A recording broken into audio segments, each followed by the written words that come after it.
Amrish sir, ये मुझे बताइए, गुलजार साहब इस किताब में, धूप आने दो वाली किताब में लिख रहे हैं कि बिमल रॉय उनके गुरु जी हैं। ऐसा क्यों? वो बिमल रॉय को, जो एक लेजेंडरी फिल्म मेकर है, उनको गुरु जी क्यों बुला रहे हैं?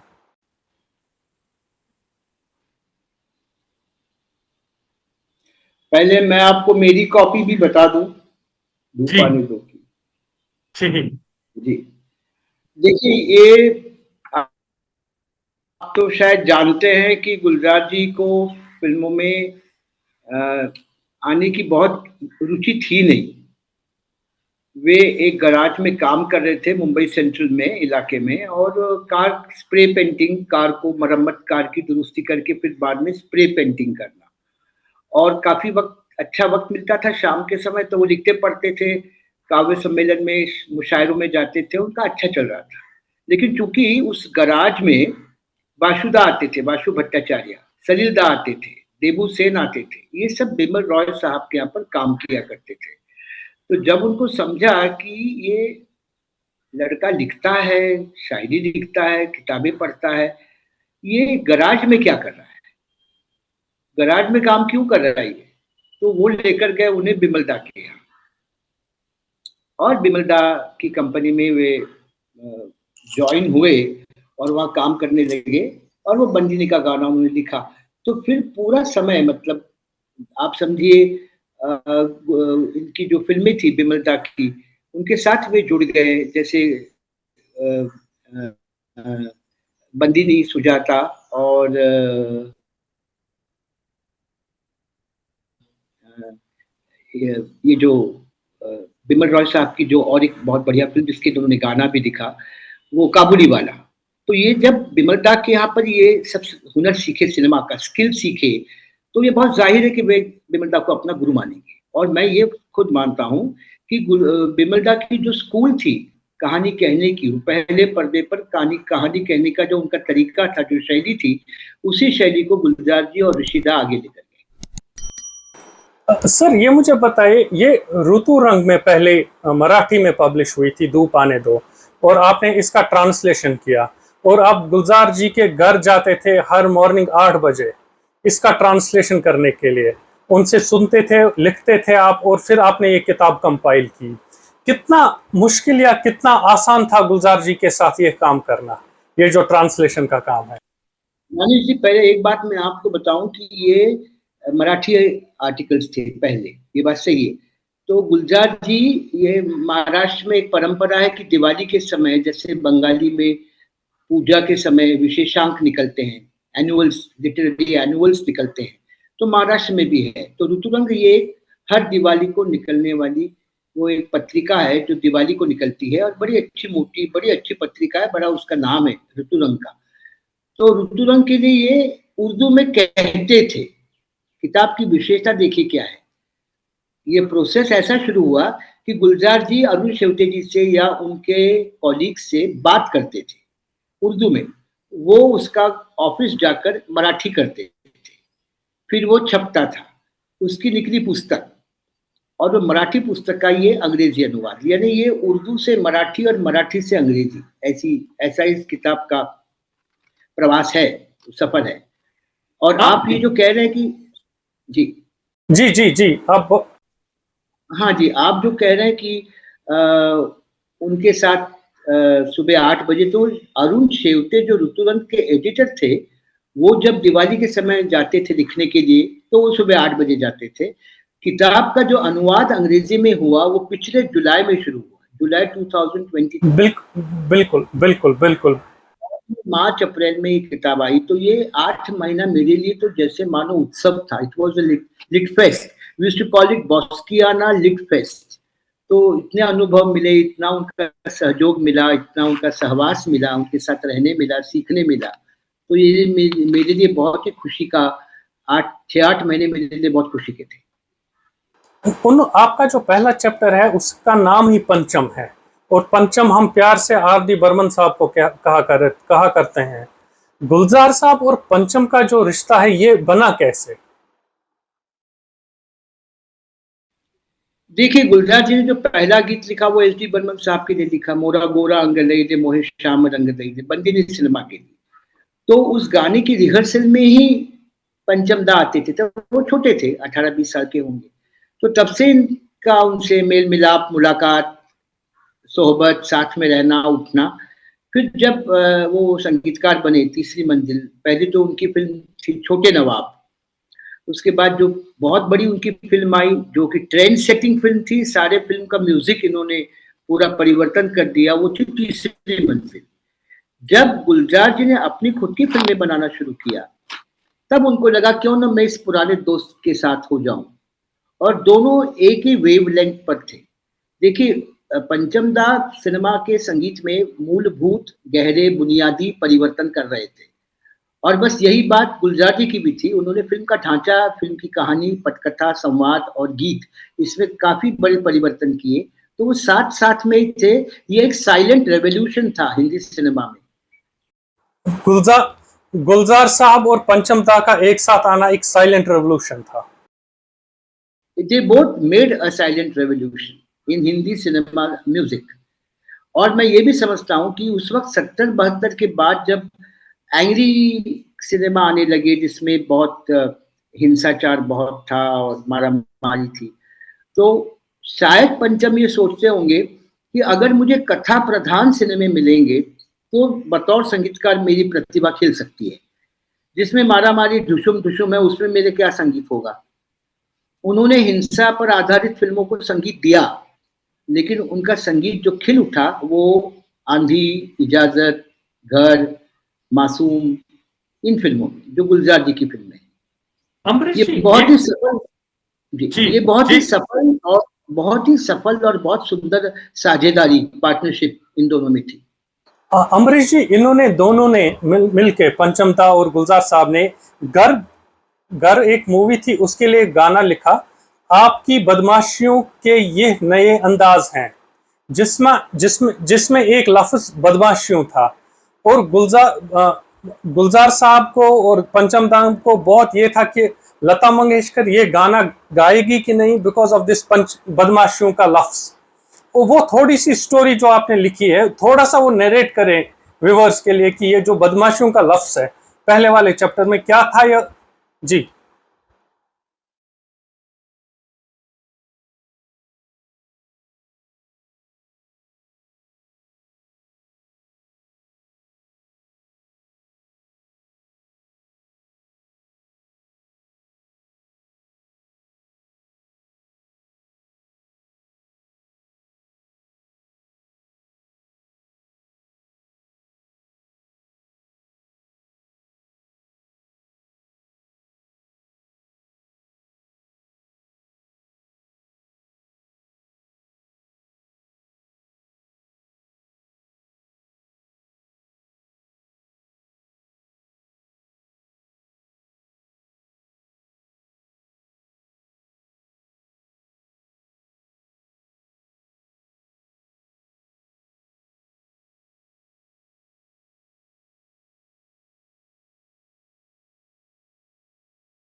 ये मतलब अब अगर हम आज का सिनेमा देखते हैं, उस टाइम पे सिर्फ एक लफ्ज था बदमाशियों, जिसपे इतना आपस में जो तीन एक लेजेंडरी है, गुलजार साहब, पंचमदा और लता मंगेशकर, उस टाइम एक वर्ड को लेके इतना ये कतरा गए कि हम ये लफ्ज इसमें इस्तेमाल करें कि नहीं करें।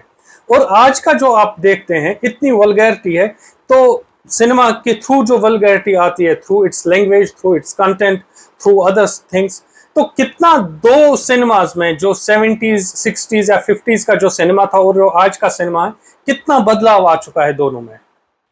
बहुत बदलाव आया है। मैं ऐसा मानता हूं कि आप जो जिस 50 और 60 के दशक का जिक्र कर रहे हैं, उसमें लिटरेरी कंटेंट था, साहित्य था, उसमें अदब, लिटरेचर, पोइट्री थी, शायरी थी।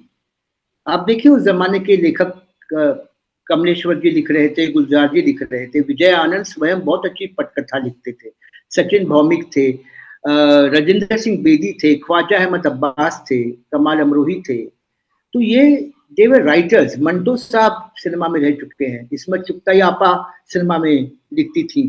तो एक सिनेमा, हिंदी सिनेमा को एक स्तरीय पृष्ठभूमि थी, वो लिटरेचर की एक बैकग्राउंड थी। अब वो पूरा का पूरा मैं समझता हूँ निकल गया है, और बहुत बड़ा लेखक हिंदी का अब सिनेमा में लिख रहा है ऐसा दिखता नहीं। तो ये मैं समझता हूँ कि ये अच्छी बात नहीं है, और शायद इसीलिए हुतुतु के बाद गुलजार जी ने सिनेमा बनाना छोड़ दिया होगा शायद, क्योंकि लोगों की अभिरुचि बहुत अलग लेवल पे जा रही थी, जिससे शायद वे समझते थे कि वे मेल नहीं खा पाएंगे। आपने इस किताब में जिक्र किया है गुलजार साहब और सत्यजीत रे का। एक दो बार, तीन वाक़ा आपने ऐसे लिखे हैं किताब में कि जब गुलजार साहब को मौका मिला था सत्यजीत रे के साथ काम करने का, मगर एक रिग्रेट है उनकी जिंदगी में कि सत्यजीत रे के साथ वो काम नहीं कर पाए। ऐसा क्यों हुआ, क्यों नहीं वो काम कर पाए सत्यजीत रे के साथ? क्योंकि देखिए, सत्यजीत बाबू गोपी गायन बाघा बायन के वक्त की बात है। ये मैं समझता हूँ ये ऐसे संजोग आ गए कि सत्यजीत बाबू के साथ काम करने का अवसर, मौका उन्हें मिला नहीं। इसमें मैं बहुत बड़ी कोई स्टोरी नहीं है, ये ऐसा हो गया। उनकी बड़ी इच्छा थी कि वे शतरंज के खिलाड़ी में काम करते, और मैं समझता हूँ कि that would have been a very appropriate choice अगर गुलजार जी उस किताब के लिए, उस सिनेमा के लिए लिखते। लेकिन तब तक उनको कहा सत्यजीत बाबू ने कि मेरा तो सब तैयार हो गया है, मतलब कौन लिखेगा, स्क्रिप्ट कौन लिखेगा, ये सब तय हो गया है। और शायद वो समझते होंगे कि मैं मेरी टीम के साथ काम करूं, ये भी हो सकता है। सिनेमा में टीम वर्क होता है ना। तो सत्यजीत बाबू ने अपनी टीम बना ली थी, और इनको देरी हुई होगी, लेकिन उन्होंने काफी कोशिश की। ये सत्यजीत राय से काफी प्रभावित रहे हैं, और आज भी उनके मन में सत्यजीत बाबू के बारे में असीम आदर है, और जो कि बराबर बात है। किताब में आपने इनका गुलजार साहब का जो जावेद अख्तर साहब के साथ एक रिश्ता था उसका भी जिक्र किया है। आपने साहिर लुधियानवी जी का जिक्र किया है किताब में, और ये भी लिखा है आपने किताब में कि जावेद अख्तर के जो वालिद साहब है निसार अख्तर साहब, अगर मैं उनका नाम सही ले पा रहा हूँ, उनके साथ उनकी, जी, उनके साथ उनकी नहीं बन पा रही थी। ये जावेद साहब को अपने वालिद साहब के साथ क्यों नहीं बन पा रही थी, इसके पीछे क्या कहानी है? वो तो मैं समझता हूँ उसके थोड़े से निजी कारण होंगे, जिसकी चर्चा करना ठीक नहीं है, और वो मुझे मालूम भी नहीं है। लेकिन ये बात जरूर बताऊं कि जावेद साहब में बहुत उम्र के हिसाब से, और वो पिता के पुत्र थे, जानिसार अख्तर साहब के पुत्र थे। तो जानिसार साहब भी, उनका मूड था, होता था, शायद कुछ सेल भी होंगे। जावेद साहब भी जवान थे, उनका लहू गर्म था, तो वो उनकी बात जमी नहीं। लेकिन ये जो आप जिक्र कर रहे हैं साहिर साहब और जावेद अख्तर वाला जो चैप्टर आप कह रहे हैं, वो बहुत ही सुंदर है। मैं वही वही मैं सुनना चाहता हूँ आपसे। साहिर साहिर लुधियानवी जी के लिए कितना ये मुश्किल था। एक साइड से उनके वालिद साहब भी उनके पास आया करते थे और जावेद साहब भी, और बात यहाँ तक पहुंची कि जावेद साहब को कुछ दिनों के लिए निकल ही गए कहीं, जबकि कहीं जावेद साहब का कुछ अता पता नहीं था कि कुछ दिनों के लिए कि वो कहाँ गए हैं। किसी से कोई राब्ता नहीं था, क्योंकि उनके वालिद साहब भी साहिर लुधियानवी जी के पास आया करते थे। ये तो क्या हुआ, ये साहिर साहब और जानिसार अख्तर बहुत ही नजदीकी, बहुत ही प्यारे दोस्त थे। अब अपने दोस्त का लड़का अपने पिता से, वालिद साहब से झगड़ा करके अपने यहाँ रहता है, और शाम को वही दोस्त अगर खाने पे आता है, तो उस लड़के का क्या किया जाए। तो वो उनको पैसा देते थे और कहते थे जाओ इरोस सिनेमा में काफी अच्छी फिल्म लगी, अंग्रेजी फिल्म, जाकर देख कर आओ, और उनको घर से बाहर निकालते थे। बड़ा प्यारा त्रिकोण था वो, साहिर साहब, जानिसार अख्तर और जावेद अख्तर। ये जो ट्रायंगल था बड़ा खूबसूरत था, और उसका अंत भी बहुत ही मन को छूता है कि वो उनसे पैसा लिया इन्होंने, जावेद अख्तर साहब ने, और बोलते थे कि कभी तो लौटा दूंगा। 100 रुपया, वो 100 रुपया अभी तक नहीं लौटा पाए हैं जावेद साहब। नहीं लौटा पाए। और फिर वो टैक्सी वाला आया, उसने, वो जो किस्सा है, वो जो वाक्य बहुत सुंदर है, और it shows the human side of our poets and writers. उनका जो इंसानी जो ये है, वो बड़ा मधुर है। वो सारा वो चैप्टर बहुत ही सुंदर है। आपने जो हमारे और एक जर्नलिस्ट कुलदीप नायर साहब, बहुत वेटरन जर्नलिस्ट गुजरे हैं, तो उनका आपने वाकया एक लिखा है तिहाड़ जेल वाला, जब उनको इमरजेंसी के दौरान बंद किया गया था। पाकिस्तान के घर पे एक पीर बाबा की एक मज़ार था जिसको वो बहुत मानते थे, उनकी माँ जिसको बहुत ज़्यादा मानती थी। तो उन्होंने सपने में आके उसको बोला कि तुम फ्राइडे को, थर्सडे को रिलीज हो जाओगे। तो वो थोड़ा सा किस्सा सुनाए, क्या लिखा है आपने, उस एक चैप्टर है उस पे। कुलदीप नैयर साहब तो बहुत ही बड़े जर्नलिस्ट, लेजेंडरी जर्नलिस्ट माने जाते हैं, और वो गुलजार जी के बड़े अच्छे मित्र थे। तो साथ में थे कुछ दिन तक, वो ये बात उन्होंने उनको कही कि वो जो मजार था वहां पर वो दिया लगाती थी उनकी अम्मा, थोड़ा फूल भी चढ़ाती थी। और वो जो फकीर साहब जो थे जिनको वहां दफनाया, जिनकी वहां पर कब्र थी, तो उनको बहुत मानती थी कुलदीप नैयर की माता। अब ये कौमी एकता का मैं समझता हूँ बिना किसी ढोल पिटाए, न बिना किसी, है ना, गाना बाजा बजाना किए बगैर, ये कौमी एकता का, कम्युनल हारमोनी का एक बहुत अच्छी मिसाल है। फिर जब उनको इमरजेंसी में जेल जाना पड़ा, तो उनको सपने में आई, वो फकीर सपने में आए माता की और बोले कि फला फला दिन तुम्हारे बेटे को रिहा किया जाएगा। तो दूसरे दिन रिहा हुए, लेकिन जो ऑर्डर थी वो पहले ही दिन निकली थी। मतलब फकीर साहब जो सपने में आके बोल रहे थे वो सच बोल रहे थे। अब ये कैसा है, ये दीज आर ब्यूटीफुल गैप्स। ये इसको आप सीधे तर्क लगाएंगे, लॉजिक लगाएंगे तो आपको ये ठीक नहीं लगेगी, ठीक नहीं लगेगा, है ना। तर्क और लॉजिक के आगे भी एक ह्यूमन एक्सपीरियंस, एक इंसान का अनुभव, तजुर्बा होता है।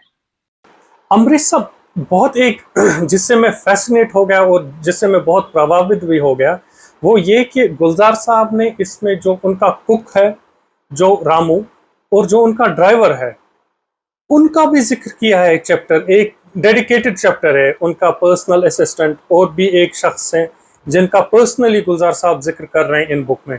तो एज एज ए ह्यूमन, तो कहाँ पे ये गुलजार साहब को लेके चलता है कि अगर आप अपने कुक का भी ख्याल रख रहे हैं और अपने ड्राइवर का भी जिक्र कर रहे हैं किताब में? वो बहुत ख्याल रखते हैं। मैं तो, एक समय था कि हम हफ्ते में शायद एक बार तो जाया ही करते थे। तो उनके जितने भी सेवक हैं वो इतने अच्छे हैं, भले इंसान हैं, और उस साहब को इतना मानते हैं। एक रामू है, एक सुंदर है, सुंदर उनके ड्राइवर है, और 40-40 साल, हाँ, 40-40 साल उनके साथ रहते हैं।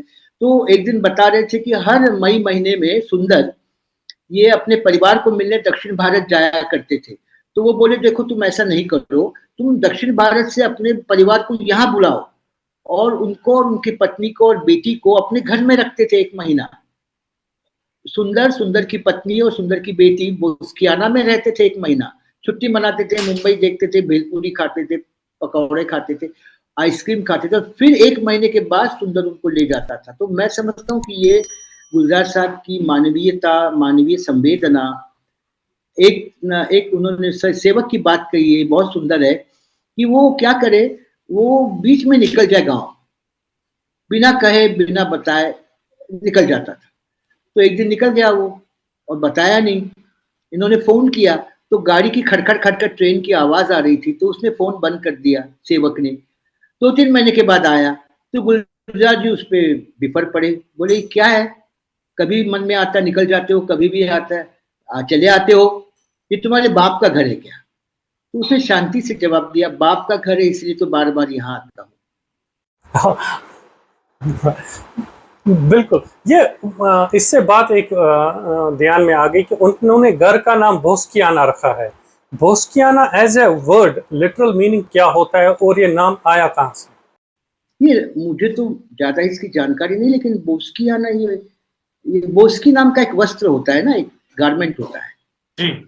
बोस्की, बोस्की का शर्ट पहले पहना करते थे, जो बड़ा ही महीन और मुलायम होता है। तो जब इन्होंने अपने बेटी को देखा जन्म के बाद, जब अस्पताल गए देखा, तो उनको लगा वो रेशम है, मखमल है, बोस्की का कपड़ा है, तो वो बोस्की हुआ।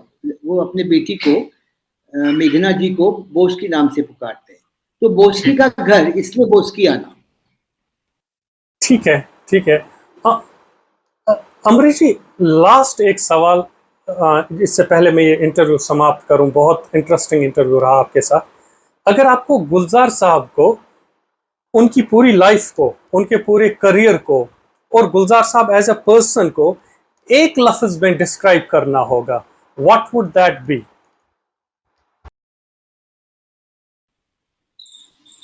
बहुत मुश्किल है एक लफ्ज में डिस्क्राइब करना, लेकिन मैं उनको अंग्रेजी, माफ करिए अंग्रेजी वर्ड यूज करता हूँ उनके लिए। मैं बिल्कुल भारत के करें। गार्डियन, वो भारत के गार्डियन एंजल है। अम्बरीश साहब जी, गार्डियन एंजल। अम्बरीश साहब बहुत शुक्रिया मुझसे बात करने के लिए, and I must get have this opportunity to so that these people get this book, they read it, they buy it and understand, yes, and understand about the life of Gulzar. Pleasure talking to you, sir. Thank you. Thank you. Thank you. Thank you. Thank you. Please subscribe to our channel Reportage and press the bell icon to remain updated.